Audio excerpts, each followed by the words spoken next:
Being a pillar of support. అలాగే Antony, నేను మామూలుగా ఇంట్లో కూర్చొని చూసినప్పుడు అతను ఆ థార్ జీప్లో ఎంటర్ అయినప్పుడు నేనే చప్పట్లు కొట్టడం మొదలుపెట్టాను. ఎందుకంటే మురళి గారు పార్ట్ 1లో యాంటనీ అనగానే దేంతోనే అంటారు. సో నేను మర్చిపోలేని ఒక క్యారెక్టర్ ఈయన.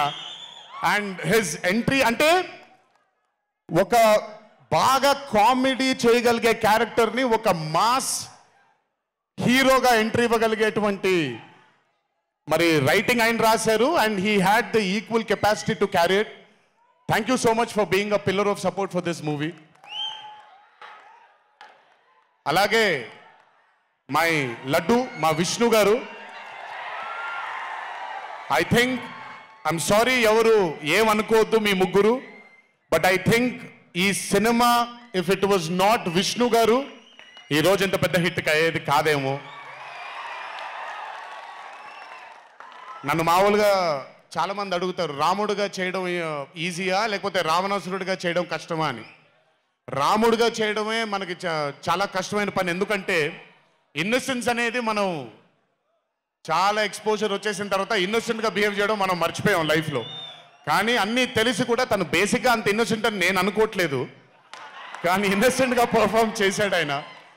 ఆ ఇన్నోసెన్స్ కనుక విష్ణు గారిలో లేకపోయి ఉంటే ఈరోజు నిజంగా ఈ కామెడీ వర్కౌట్ అయ్యేది కాదు. సో కంగ్రాచులేషన్స్ విష్ణు గారు. అండ్ సంగీత్, నాకు వాళ్ళ నాన్నగారితో ఎక్కువ పరిచయం లేదు, కానీ ఎప్పుడు సంగీత్ని వాళ్ళ అన్నయ్యని ఇద్దరిని చూసినప్పుడు నాకు ఎప్పుడు డైరెక్టర్ శోభన్ గారే గుర్తొస్తారు. ఒకసారి కలవడం జరిగింది ఆయన్ని. అయినంత సాఫ్ట్ స్పోకెన్ మనిషిని, అంత హంబుల్గా ఉండే మనిషిని నేను మళ్ళీ చూడలేదు. And I think Shobhan, Sangeet, మనకి బాగా ఇష్టమైన వాళ్ళు మనకు దూరం అయినప్పుడు మన చుట్టూనే ఉంటారు వాళ్ళు. And I'm very happy and I'm sure నాన్నగారు ఇక్కడే కూర్చొని is very proud of you. Congratulations for this amazing success. And ఇందాక డీడీ డీడీ డీడీ అని ఎప్పుడైతే రెసనేట్ అవుతుందో, ఇలాగే రేపు పొద్దున సంగీత్ సంగీత్ సంగీత్ అనేది కూడా రెసనేట్ అవ్వాలి అని ఆ దేవుణ్ణి మనసారా కోరుకుంటున్నాను. నాన్నగారు ఆనందపడుతున్నారు. Your brother is happy, your mother is happy, so am I happy.